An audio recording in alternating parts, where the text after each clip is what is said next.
لیکن اب وہ جان بوجھ کر کے پیوند لگے ہوئے کپڑے پہنے جبکہ اس کی ضرورت نہ ہو، اس کی ضرورت اسے نہ ہو، زبردستی پیوند لگے ہوئے کپڑے پہنے اور لوگوں کو یہ بتانے کی کوشش کرے کہ میں زہد اختیار کرتا ہوں، میں زاہد ہوں، میں اللہ تعالیٰ کے قریب جانا چاہتا ہوں، اس لیے میں نے یہ اپنایا ہے۔ یہ چیز غلط ہے۔ کیوں غلط ہے؟ آپ صلی اللہ علیہ وسلم نے ایک صحابی کو دیکھا کہ ان کے بدن پر کچھ ایسے کپڑے تھے جسے آپ چیتھڑا کہہ سکتے ہیں، تو آپ صلی اللہ علیہ وسلم نے ان سے پوچھا اور کہا کہ کیا اللہ نے تم کو دولت دیا ہے؟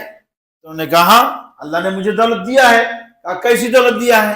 کہا ہر طرح کی دولت دیا ہے، مطلب کہ فراوانی ہے، کسی طرح کوئی کمی نہیں ہے۔ تو آپ صلی اللہ علیہ وسلم سے فرمایا کہ جب اللہ تعالیٰ کسی کو دولت دیتا ہے تو اس دولت کا اثر اپنے بندے پر دیکھنا چاہتا ہے۔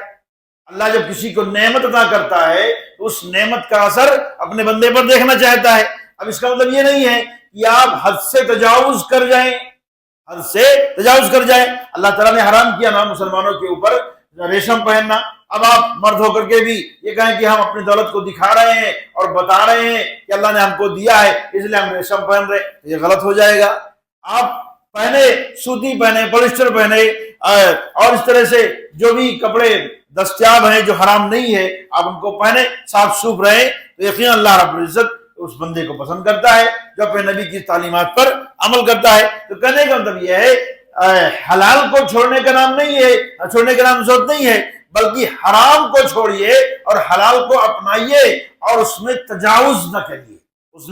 تجاوز نہ کریے حلال کو اپنا کر کے، جیسا کہ اللہ نے فرمایا قرآن مجید کے اندر ان المبذرین کانوا اخوان الشیاطین، حد سے بڑھنے والے لوگ، تبذیر کرنے والے لوگ یہ شیطان کے بھائی ہیں۔ تو آپ ایسا کچھ نہ کریں جس سے آپ شیطان کے بھائی بن جائیں۔ آج ہماری قوم میں یہ چیز بہت عام ہے، ضرورت ہے اور ضرورت اور بلا ضرورت دونوں میں خرچ کرتے ہیں، ضرورت میں بہت زیادہ آگے بڑھ جاتے ہیں اور اسی طرح سے جو بلا ضرورت ہے وہ کام بھی کرتے ہیں۔ بہت ساری اس کی مثالیں موجود ہیں۔ بہرکیف میرے کہنے کا مطلب یہ ہے کہ آپ حرام سے بچیں، یہی اصل زہد ہے۔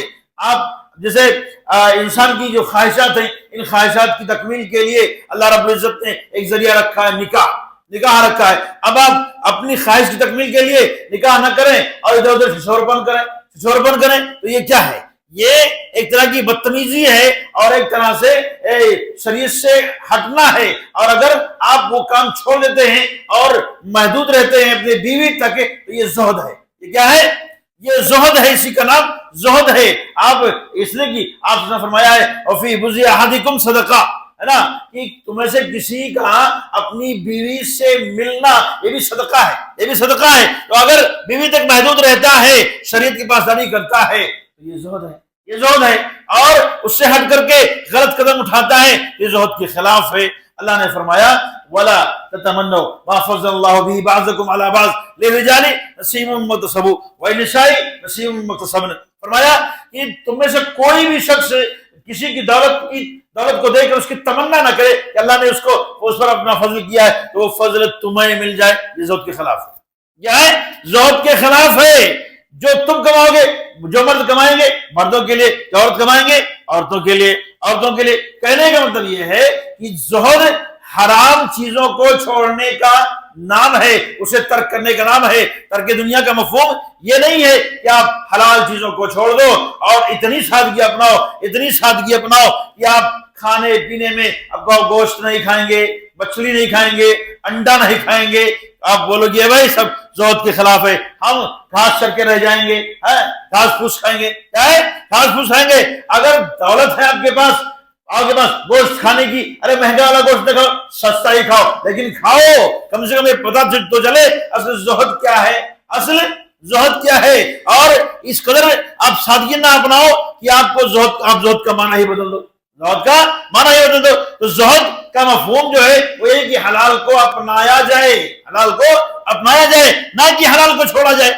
بہت سارے لوگ ایسی حرکتیں کرتے ہیں کہ ہم ترک دنیا کر رہے ہیں، ہم دنیا کے اندر رہ رہے ہیں کہ سادگی سے رہیں گے اور ان سب چیزوں کو نہیں کھائیں گے، نہیں پیئیں گے۔ ہم نے ایک کتاب مولانا عبدالرب گونڈی صاحب کی وہ ہے موعظ حسنہ، اس میں پڑھا تھا کہ انہوں نے ایک قصہ بیان کیا کہ ایک صاحب ایک جنگل میں بیٹھے ہوئے تھے اور اللہ سے قریب ہونے کے لیے وہ ذکر و اذکار کر رہے تھے اور اپنی ایک آنکھ پر کیچڑ رکھے ہوئے تھے، اپنی ایک آنکھ پر کیچڑ رکھے ہوئے تھے اور ناک کے قریب بھی وہ کچھ حصے ہی حرکت کیے ہوئے تھے۔ تو ایک عالم وہاں سے گزرے، انہوں نے پوچھا کہ آپ کیوں ایسی اپنی حیض بنا رکھے ہو کہ آنکھ کو ڈھانپ رکھے ہو اور ناک پہ بھی کیچڑ ہے، یہ مفہوم مطلب کیا ہے اس کا؟ انہوں نے کہا کہ دیکھو یہ جنگل ہے اور یہاں پر بہت ساری ساگ سبزیاں پتے وغیرہ ہیں اور کیا نام ہے پھول پتے ہیں، اس طرح سے خوشبو آ رہی ہے اور میں نہیں چاہتا ہوں کہ خوشبو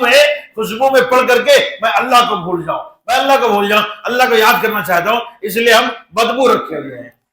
پھر آنکھ بھی کیوں پٹے باندھے ہو؟ کہ اللہ نے 2 آنکھ دیا ہے، کام تو ایک ہی آنکھ سے چل جاتا ہے، تو فضول خرچی کیوں کرو؟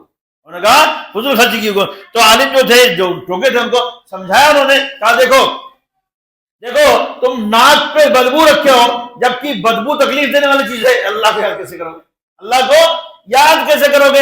آنکھ کو بند رکھے ہو، وہ اللہ نے اپنے فیصلے سے 2 دیا ہے اور تم نے ایک کو بند کر دیا ہے، یہ تمہارا اپنا فیصلہ ہے، یہ درست کیسے ہو جائے گا؟ اگر آنکھ پہ گندگی لگی رہی، کیچڑ لگا رہا، دھل نہیں گیا، وضو نہیں ہوگا، نماز نہیں ہوگی، یہ سب کیا حرکتیں آپ کی ہیں؟ جب ان کو کچھ ہوش آیا، ہم تو ان کو تو اتنی جانکاری ہے نہیں، کہا جب جانکاری ہے نہیں تو فیصلہ اپنے سے کیوں کرتے ہو؟ بنا کسی عالم سے پوچھے ہوئے اپنے سے۔ آج کل ہوتا کیا ہے، گاؤں کا جو سردار ہے، محلے کا جو پیسے والا ہے، چاہے حرام کمایا چاہے حلال کمایا ہو، لوگ اسی کے پیچھے پیچھے دوڑتے ہیں۔ علماء سے لوگ مسائل کم پوچھتے ہیں، علماء سے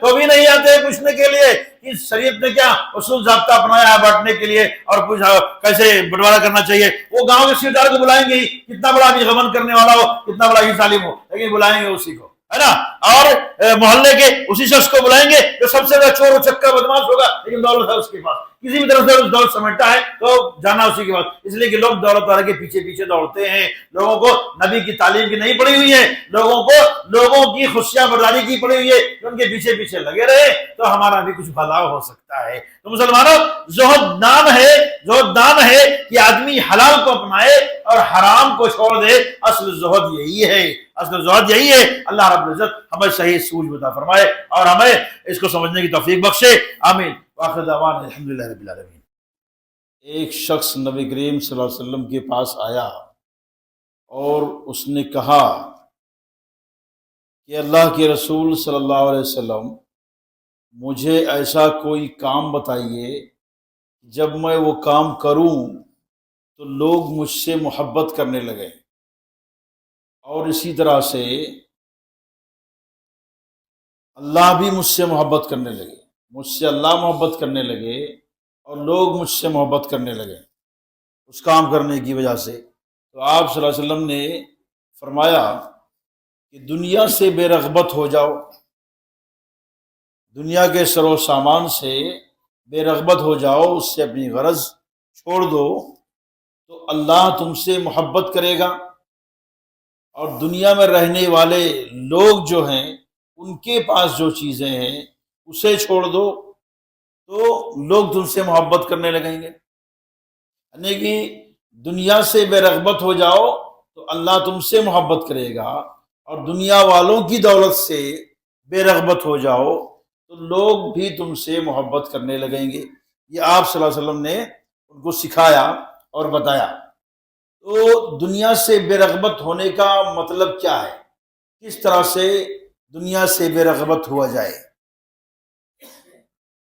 بہت سارے لوگوں کے بارے میں آپ سنتے ہوں گے کہ یہ فلاں آدمی زاہد ہے، فلاں آدمی زاہد ہے، اس کے اندر زہد پایا جاتا ہے، بہت نیک ہے، پرہیزگار ہے، اللہ کا قریبی بندہ ہے، لیکن کیا اس کے اندر زہد ہے، یا یہ کہ صرف جو بود دستار کی وجہ سے وہ زاہد کہا جاتا ہے؟ زہد اصل میں حلال چیزوں کو چھوڑ دینے کا نام نہیں ہے۔ زہد جو ہے وہ حلال چیزوں کو چھوڑنے کا نام نہیں ہے۔ زہد اصل یہ ہے کہ آدمی حرام چیزوں کو چھوڑ دے اور حلال کو اپنائے جس حد تک اسے اپنانے کی اجازت دی گئی ہے۔ اب آدمی کے پاس دم دولت ہے، روپیہ پیسہ ہے، اچھے سے کھا پی کر کے اور اچھی شکل و صورت میں اور اچھے طریقے سے دنیا کے اندر رہ سکتا ہے۔